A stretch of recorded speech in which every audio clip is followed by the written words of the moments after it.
Bismillah wassalatu wassalamu ala nabiyina Muhammad wa ala alihi wa sahbihi amma ba'd. Assalamualaikum warahmatullahi ta'ala wabarakatuh. Ang paksa na ating tatalakayin sa araw na ito ay isa sa mga pinakamahalagang paksa na nararapat na maging kabilang sa katangian ng isang tunay na nananampalataya kay Allah subhanahu wa ta'ala. Ito ay kabilang sa mga rukun, haligi ng isang paniniwala o yung iman. Kinakailangan sa isang Muslim na magkaroon ng ganitong uri ng katangian na kung saan ito ay walang iba kundi ang tinawag na tawakkul. Ang tawakkul sa literal na kahulugan nito ay yung tafwidul amr ila syakhs. Ito yung pagpapaubaya mo ng isang bagay sa isang tao. So kapag meron kang ipapaubaya, ipagkakatiwala sa isang tao na bagay, ito ay tinatawag na tawakkul sa literal nitong kahulugan. So dito, translate ko ito ng pananalig, pagpapaubaya o di kaya ay pagtitiwala.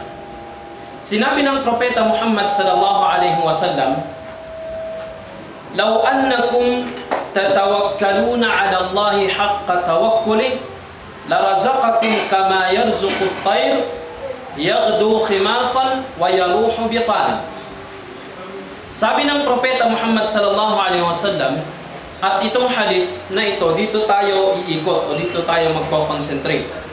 Kapag naintindihan natin ang hadith na ito, naintindihan natin din kung anong ibig sabihin ng tawakkul o yung pananalig kay Allah, tunay na pananalig. Sinabi ng Propeta Muhammad sallallahu alaihi wasallam, kung kayo ay tunay lamang na magtitiwala kay Allah subhanahu wa ta'ala, tiyak na kayo ay kanyang bibigyan ng biyaya tulad ng pagbibigay niya ng biyaya sa isang ibon.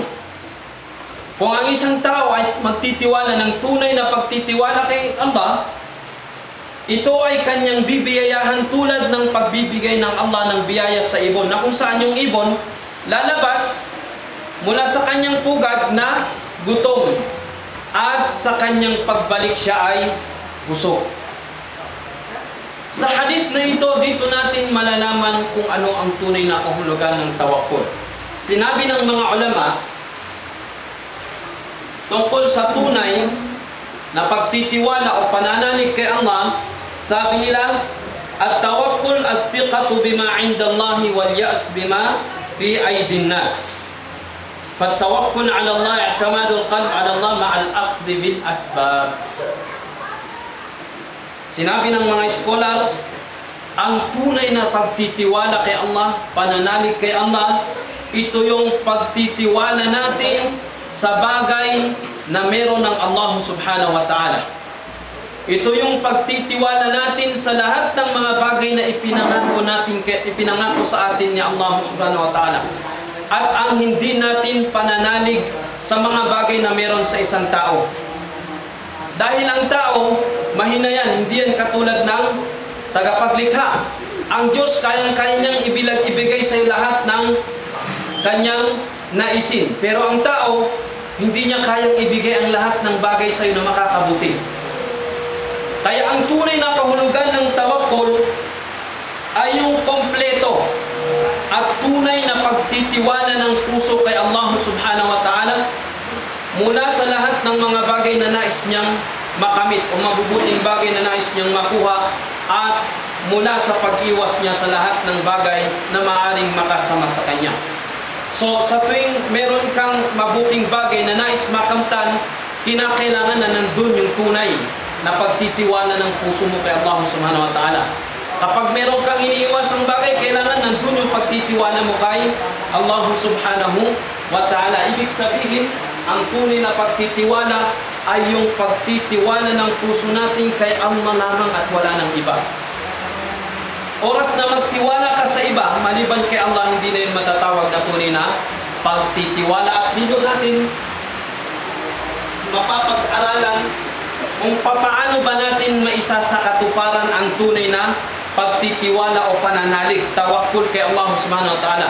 Dahil napakaraming tao na nagtitiwala kay Allah subhanahu wa ta'ala, pero kung titignan natin yung mga ginagawa nila, ang layo doon sa tunay na pagtitiwala at pananalig, pagpapaubaya kay Allah subhanahu wa ta'ala. So paano ba natin maisa sa katuparan ang tunay na pananalig o pagtitiwala kay Allah? Unang-una, sabi rito, ma'rifatur Rabb wa sifatihi.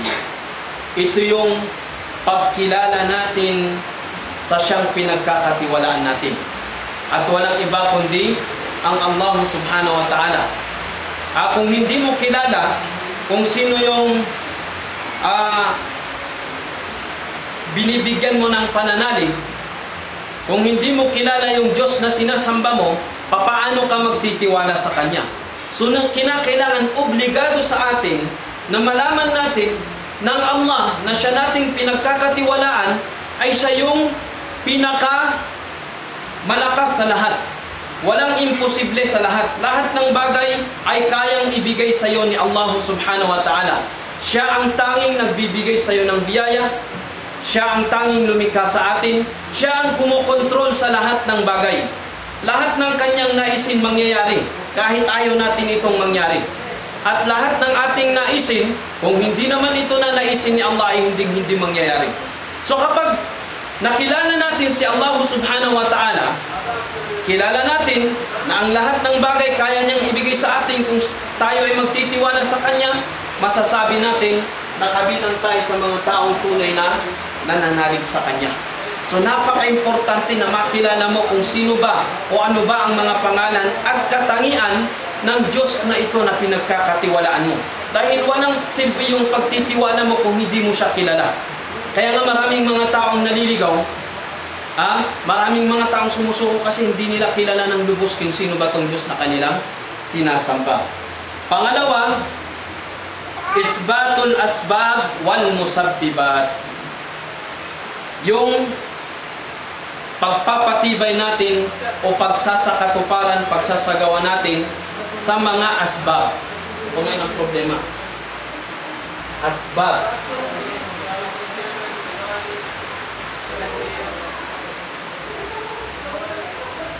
Sa itong Arabic niya, sabab. So kilala natin kung sino ang Allah subhanahu wa ta'ala at kailangan din natin gumawa ng sabab. Ano ba itong sabab? Ang sabab, ito yung mga paraan o mga bagay o mga dahilan kung bakit nangyayari o naisa sa katuparan ng isang bagay. Example ng sabab ay yung mag-asawa ka para manganak ka. Kasi kung hindi ka mag-aasawa, hindi ka magkakaroon ng anak. Kailangan mong gumawa ng paraan upang makamit mo ang isang bagay. So kailangan sa isang tunay na nagtitiwala kay Allah subhanahu wa ta'ala, gumagawa siya ng paraan para makamit niya yung bagay na kanyang ninanais. Kasi walang silbi na kahit kilala mo ang Diyos mo, pero hindi ka naman gumagawa ng paraan para makamit mo ang isang bagay, walang silbi yung pagtitiwalang yun na sinasabi natin. So ang pagtitiwala, kinakailangan meron itong asbab, meron itong gawa. Gumagawa ka ng paraan para makamit mo ang isang bagay. Kaya ngayong hadith, anong sabi ng Propeta Muhammad sallallahu alaihi wasallam? Kung kayo ay tunay na nagtitiwala kay Allah, ay tiyak na bibiyayahan niya kayo tulad ng pagbibiyaya niya, pagbibigay biyaya niya doon sa ibon. Inihalin tulad niya ni Allah ang tao na tunay na nagtitiwala kay Allah sa isang ibon. Ano ba ang ginagawa ng ibong ito? Natutulog lang ba sa bahay niya? Hindi. Anong sabi ng propeta? Lumalabas siyang gutom mula sa kanyang pugad sa umaga at bumabalik siya sa gabi na busog. Ibig sabihin, nagpupursige siya. Hindi pwede na sabihin mo, nagtitiwala ko Allah, hintayin kong bumagsak sa harapan ko ang biyaya niya. Hindi pwede yun. Kailangan mong kumilos. Kailangan mong sumamba kay Allah subhanahu wa ta'ala para, para makamit mo yung bagay na ninanais mo. Para masabi mong ikaw nga ay tunay na nananalig, nagpapaubaya at nagtitiwala kay Allah subhanahu wa ta'ala. At yung mga asbab na ito, yung mga gawain na ginagawa nating mga tao, ay nahati sa tatlong bagay. Nahati sa tatlong bagay itong mga asbab na ito, o yung mga gawain na ginagawa natin. Unang-una is yung mga bagay na ipinag-utos sa atin ni Allah at iniubliga niya sa atin. Kabilang ito sa mga asbab o mga reason para tayo ay magtagumpay, makapasok sa paraiso.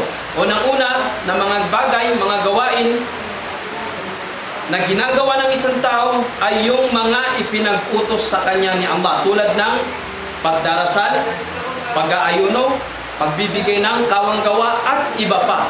Ang mga bagay na ito ay obligado sa isang tao na gawin niya dahil ipinag-utos sa kanya ito ni Allah subhanahu wa ta'ala, at ang taong hindi gagawa ng mga pagsambang ito ay mapapabilang sa mga parurusahan ni Allah subhanahu wa ta'ala. Pangalawang bagay naman na mga ginagawa natin ay yung pang-araw-araw na nangyayari sa ating buhay na itinakda sa atin ni Allah subhanahu wa ta'ala, tulad ng pagkain, pag-inom, pagtulog. So, hindi man ito kabilang sa mga tinatawag nating pagsamba o ibada, obligado pa rin sa atin na gawin ito at isa katuparan. Dahil mapaparusahan ka pa rin kung hindi mo ito gagawin. At maaring ito ay maging ibada kung ang intention mo, kung bakit mo ginagawa ang mga bagay na ito ay para kay Allah, para sa pagsunod mo kay Allah. So kabilang yan sa mga tinatawag na asbab. Kailangan mong kumain para lumakas ka. Kailangan mong matulog para magkaroon ka ng lakas. So kabilang yan sa mga pang-araw-araw na itinakda at nilikha sa atin ni Allah, na ipinag-utos niya sa atin na kailangan gawin natin. Kung hindi natin ito gagawin, mapaparusahan tayo. At meron din yung mga ginagawa natin na commonly nangyayari. Hindi ito obligado talaga na nangyari sa buhay natin, kundi paminsan-minsan. Tulad ng pagkakaroon ng sakit. Tapos iinom ka ng gamot. Yung pag-inom mo ng gamot, lagi mo ba itong ginagawa? Ngayon, ano ang batas ng Islam sa mga ganitong uri ng bagay? Halimbawa, pag nagkasakit ka, obligado ba sa iyong uminom ng gamot o hindi obligado? Kailangan mo bang i-take yung paraan na ito, yung sabab na ito, para ikaw ay maparusahan o magantimpalan, o kung hindi mo gagawin, ay hindi ka gagantimpalan at hindi ka rin parurusahan? Ano po sa tingin nyo yung pag-take ng gamot? Actually, yung mga scholars nagkaroon ng kailangan ng maintenance. Maintenance ng gamot. Obligado sa'yo. Paano kung hindi kailangan yung maintenance tapos sobrang... Dahil, let's say, Thailand or the maintenance, obligado. Kailangan uminom ka ng gamot. So, isa yan sa mga pananaw ng scholars. So, kailangan talaga na mag-take ka ng gamot. Kasi kahit ang Propeta Muhammad sallallahu alaihi wasallam, nagte-take ng gamot. So, kung hindi mo gagayahin ang Propeta Muhammad sallallahu alaihi wasallam, ibig sabihin, tinanggihan mo yung kanyang pamamaraan. Kaya lang, meron ding mga scholars na nagsasabi na hindi obligado na mag-take ka ng gamot. Dahil merong hadith na sinabi ang Propeta Muhammad sallallahu alaihi wasallam na there are 70,000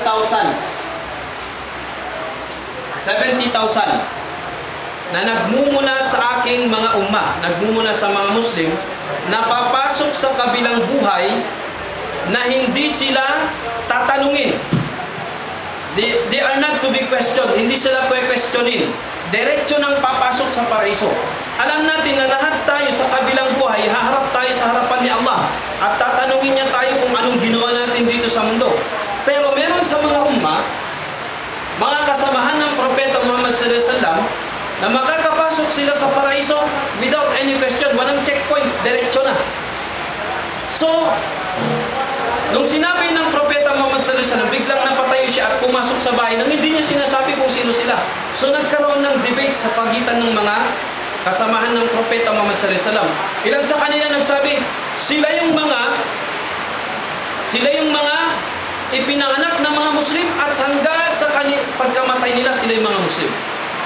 Sabi nila hindi. Sila yung mga hindi Muslim na naghijrah. Galing Madina pumuntang Makkah, sila yung mga 17. So nagkaroon sila ng napakaraming opinion kung sino ba to.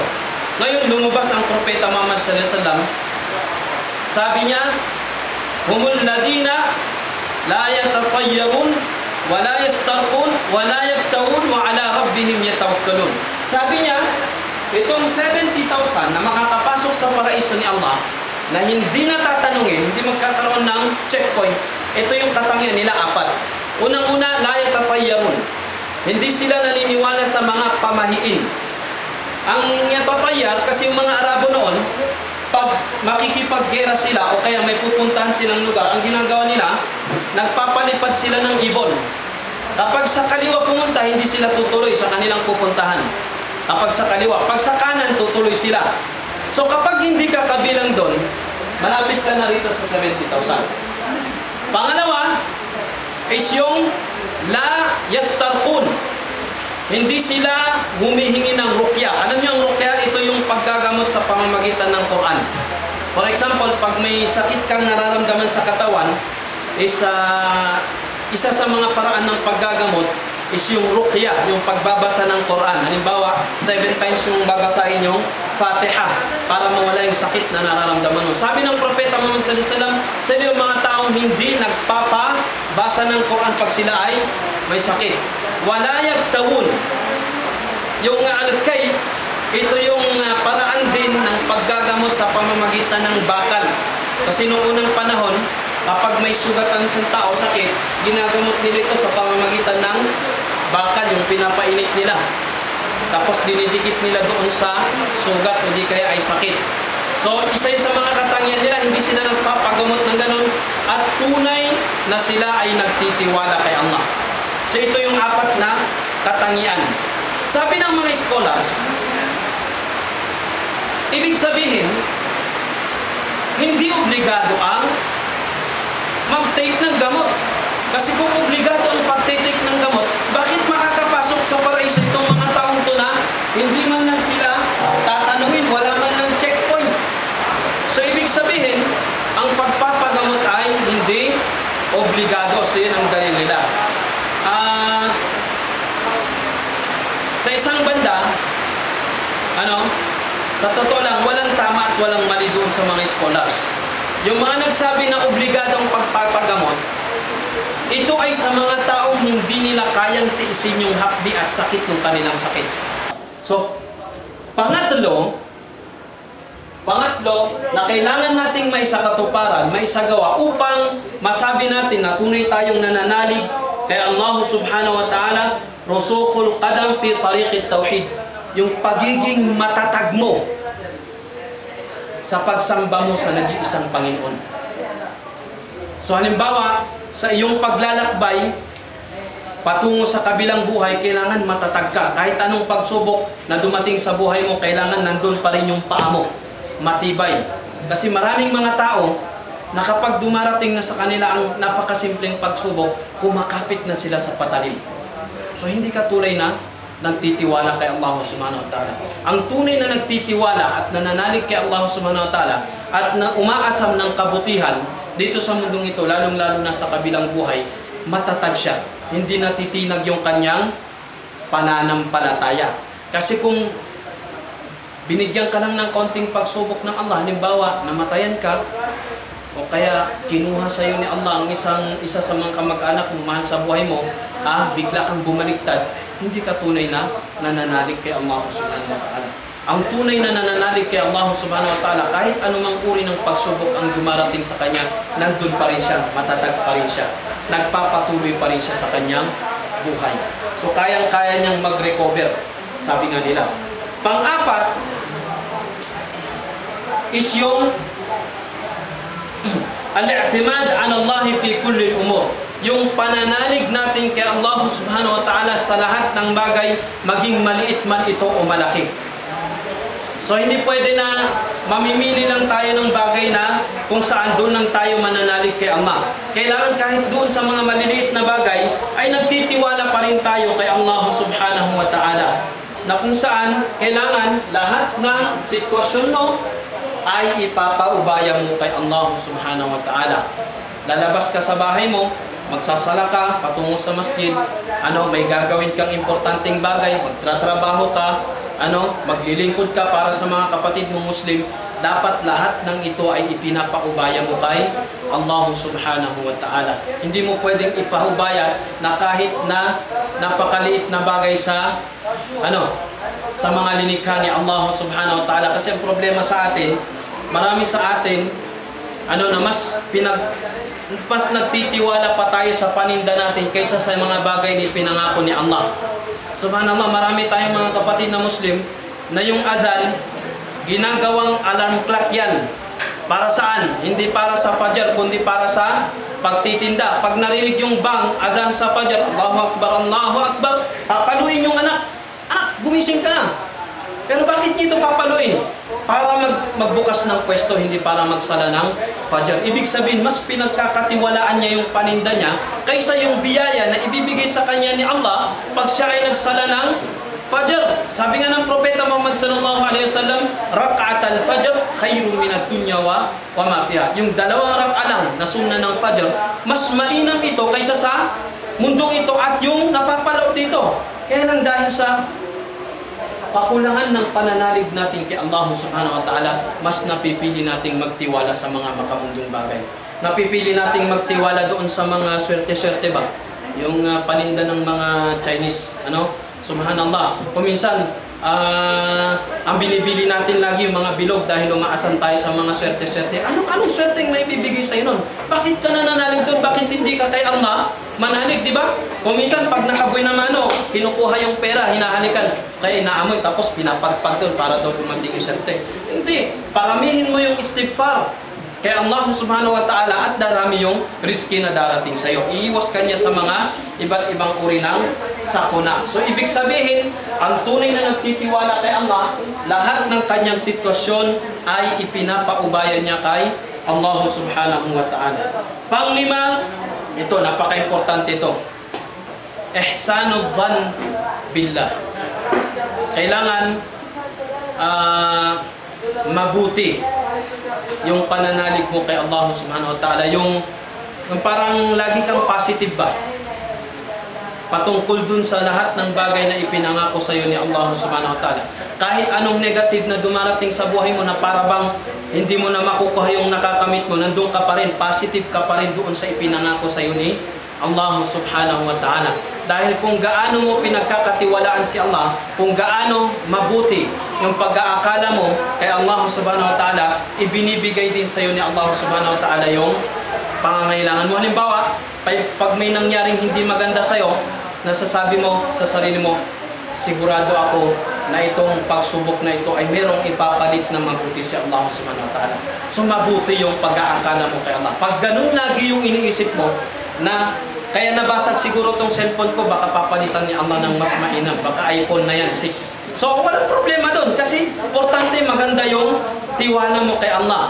Kailangan lagi kang positive, hindi ka pwedeng maging negative, kasi hindi gusto ni Allah subhanahu wa ta'ala yung mga taong negative, na pumalpak lang ng kaunti yung asawa mo o nakagawa ng hindi maganda yung asawa mo, negative na agad ang nasasabi mo sa kanya o laging puro panisisi. Sinisisi mo yung asawa mo doon sa kapalpakan na nangyari. Dapat ang sasabihin mo, siguro may mas magandang plano para sa atin si Allah, bakit nangyari sa atin yan. Naintindihan niyo? So kailangan ihsanullah, laging maganda yung pag-aakala natin kay Allah subhanahu wa ta'ala. Pang-anim, istislamul qalb lillah. Istislamul qalb lillah, yung isosurrender natin yung buong puso natin para lang kay Allah subhanahu wa ta'ala. Kung tunay na nananalig tayo kay Allah subhanahu wa ta'ala, kailangan isurrender natin tong puso natin. Wag nating isosurrender sa kahit anong bagay dyan na lilikha ni Allah subhanahu wa ta'ala. Pang-pito, at siguro ito na yung huling nasasabihin ko kung paano natin may sasakatuparan. At marami sa atin ang mahirap gampanan ang bagay na ito. Mahirap gampanan ang bagay na ito. Ito yung at-tawakkul ba'dahu war-ridha ba'dahu. Ito yung bago mo gawin ng isang bagay, magtiwala ka kay Allah subhanahu wa ta'ala At kung anuman ang maging resulta nito, dapat malugod ka. Marami sa atin, nagtiwala tayo bago natin gawin ang isang bagay, pero nung natapos hindi tayo nalugod doon sa naging resulta nito. Dapat kung tunay kang nagtitiwala kay Allah, anuman ang maging resulta ng bagay na gagawin mo, dapat makontento ka at malugod ka. So kapag nagawa mo yan, ang bagay na iyan, ikaw ay tunay ngang nagtitiwala kay Allah subhanahu wa ta'ala at naisakatuparan mo ang tunay na pananalig. So halimbawa, sa pagtatanim na lang, halimbawa, at least nagpursige ka, binili mo yung kailangang binhi na gawin, na diniligan mo naman ito araw-araw kung ano yung obligadong bagay na gawin mo, ginagawa mo, tapos maya-maya biglang bumagyo, nasira yung pananim mo. Doon susubukan ni Allah kung hanggang saan yung pagtitiwala sa iyo mo kay Allah.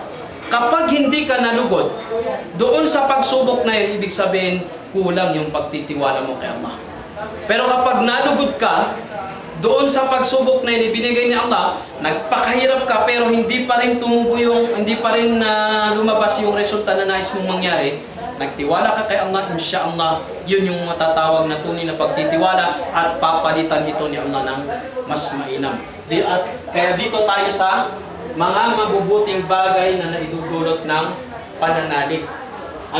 Pagkatapos mong magtiwala, may sa ikatuparan, ang tunay na pagtitiwala kay Allah subhanahu wa ta'ala, ano ba ang mga mabubuting bagay na naidudulot dito sa isang tao? Ano yung mga benefit? Kasi hindi naman pwedeng utusan tayo ni Allah ng isang bagay, lalong-lalo na ito ay kabilang sa mga haligi ng iman. Ang taong hindi nagtitiwala kay Allah, walang pananampalataya, sigurado na meron itong benefit. So ano yung mga benefit nito? Mabubuting na idudulot nito. Unang-una, an-nasr ala al-a'da. Ito yung tagumpay natin laban sa mga taong kumakalaban sa atin. Magiging tagumpay ka, lalong-lalo na kay Iblis. Kapag meron kang tunay na pananalig kay Allah subhanahu wa ta'ala, magiging tagumpay ka laban sa mga kumakalaban sa iyo. An-nasr. Pangalawa is yung makukuha mo yung mga biyaya na nais mong makamit. Kapag ang isang tao ay tunay na nagtitiwala kay Allah, kahit anong pagsubok ang dumating sa kanya, nandun pa rin yung tiwala sa kanya kay Allah, ay madali niyang makakamit yung biyaya ni Allah subhanahu wa ta'ala at proprotektahan siya ni Allah subhanahu wa ta'ala sa mga pagsubok na dumarating sa kanyang buhay. Kaya nga sabi ng Allah subhanahu wa ta'ala sa Quran, وَمَنْ يَتَّقِ اللَّهَ يَجْعَلْ لَهُ مَخْرَجًا وَيَرْزُقْهُ مِنْ حَيْثُ لَا يَحْتَسِبُ وَمَنْ يَتَوَكَّلْ عَلَى اللَّهِ فَهُوَ حَسْبُهُ. Subhanallah, napakagandang aya na ito na binanggit ni Allah subhanahu wa ta'ala sa Surat At-Talaq. Surat At-Talaq verse 2 and 3. Anong sabi ng Allah? وَمَنْ يَتَّقِ اللَّهَ يَجْعَلْ لَهُ مَخْرَجًا. Sinuman ang katakutan niya, ang Allah subhanahu wa ta'ala, ay gagawa si Allah para sa kanya ng lagusan mula sa iba't ibang uri ng kahirapan. Makhraj ay ibig sabihin yung lagusan. Sa tuwing may darating na pagsubok sa'yo, bibigyan ka ni Allah ng isang lagusan na kung saan dito ka dadaan para makaligtas ka mula doon sa pagsubok na yun. Kapag natakot ka kay Allah. وَمَنْ يَتَّقِ اللَّهَ يَجْعَلْ لَهُ مَخْرَجًا وَيَرْزُقْهُ مِنْ حَيْثُ لَا يَحْتَسِبُ. At bibiyayahan siya ni Allah mula sa mga biyaya na hindi niya abot makwenta kung gaano ito karami. Hindi niya ma-imagine kung saan ito nanggaling, itong mga biyayang ito. وَمَنْ يَتَوَكَّلْ عَلَى اللَّهِ. Tignan nyo. At sino man ang magtiwala kay Allah subhanahu wa ta'ala, فَهُوَ حَسْبُهُ. Ang Allah ay sapat na sa kanya. Nangyari rin sa isa nating mga kapatid, Masya Allah, siya ay inalok na magtinda lang ng white stone. White stone. Halagang 500. Kaya nang natakot siya kay Allah, sabi niya, kahit gaano pa magutom yung kaanak kong to, hindi ko hayaan na pakainin ko siya ng haram. So anong nangyari? Hindi niya ito tinanggap mula sa kaibigan niya na naawa sa kanya. Gusto niya pa bigyan ng mas marami, baka kulang sa yun, bigyan kita ng 2,000. Sabi niya, hindi ko kailangan ng pera mo. Dahil natakot siya kay Allah eh. Pangalawa, nagtitiwala siya kay Allah. Hindi pa nag-ilang oras, konting pagitan lang, may dumating na Arabo, Masya Allah, nagbigay ng 5,000 sa kanya sa dapa. Subhanallah.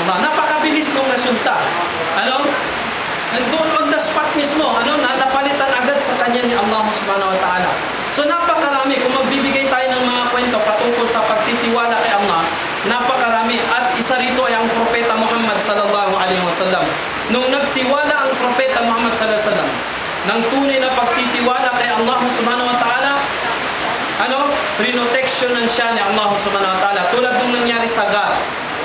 Alam niyo yung Gad, yung paghihidyanan ng propeta? Saan sila pumunta? Nung una silang lumabas sa Madina, nagtago sila doon sa kuweba. At hinanap sila ng mga kaaway. So napunta sila doon sa kuweba. Ano yung kuwebang to? Yung kuweba ganyan. May butas na ganyan. Tapos sa loob nito may batong mataas.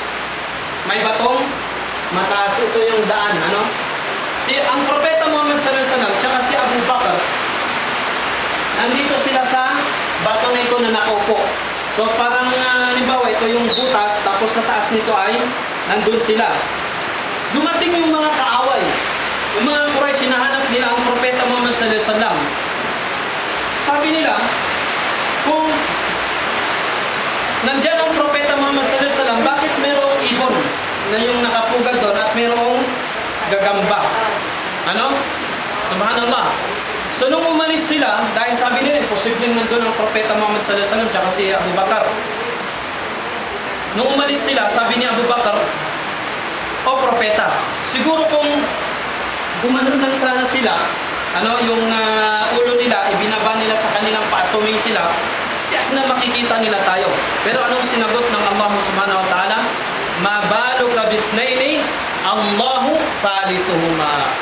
O Abu Bakar, ano sa tingin mo ang mangyayari sa dalawang tao na ang pangatlo nila ay walang iba kundi si Allah subhanahu wa ta'ala? Diba? Kaya nga, wa may yatawakkal 'ala Allah fa huwa hasbuh. Kung sino man ang magtiwala kay Allah subhanahu wa ta'ala, ang Allah subhanahu wa ta'ala ay sapat na para sa kanya. Meron pang isang nangyari kay Propeta Muhammad sallallahu alaihi wasallam. Dahil sa tindi ng pagtitiwala niya kay Allah subhanahu wa ta'ala, prinoteksyonan siya ng Allah subhanahu wa ta'ala. Minsan, merong lugar, lambak ba ang tawag doon? Yung ganyan na lugar. Ang importante, disyerto na malawak.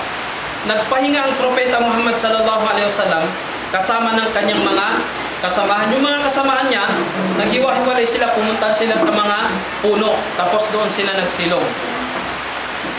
Napaidlip ang Propeta Muhammad sallallahu alaihi wasallam kasama ng kanyang mga kasamahan. Maya-maya, biglang nagising ang Propeta Muhammad sallallahu alaihi wasallam na kung saan mayroong lalaki sa harapan niya na may hawak na espada. At yung espadang yon, ito yung espada ng Propeta Muhammad sallallahu alaihi wasallam na isinabit niya sa kahoy. Kinuha niya ito at linabas niya.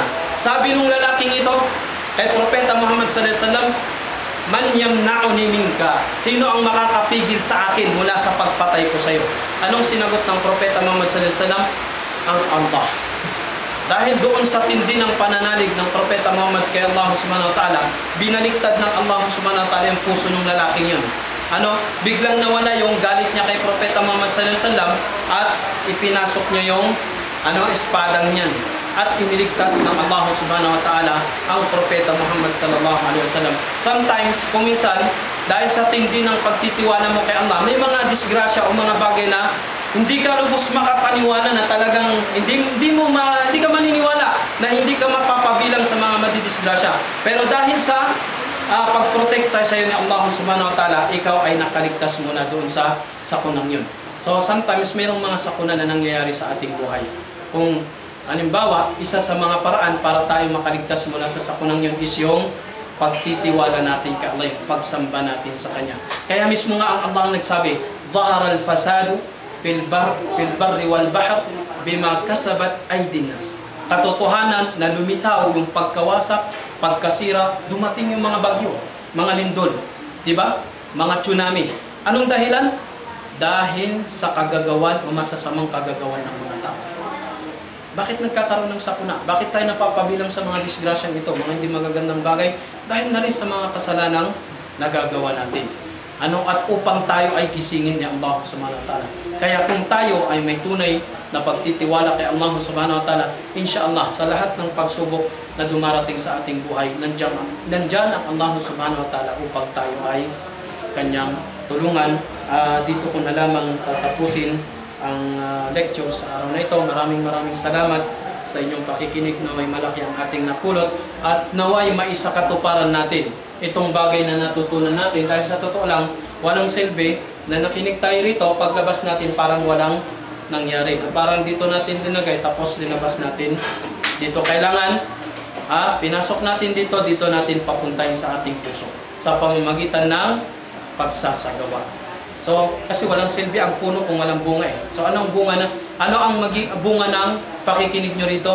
Yung pag-application nyo, yung pagsasagawa. Wallahu a'lam. Wassalamu alaikum warahmatullahi ta'ala wabarakatuh.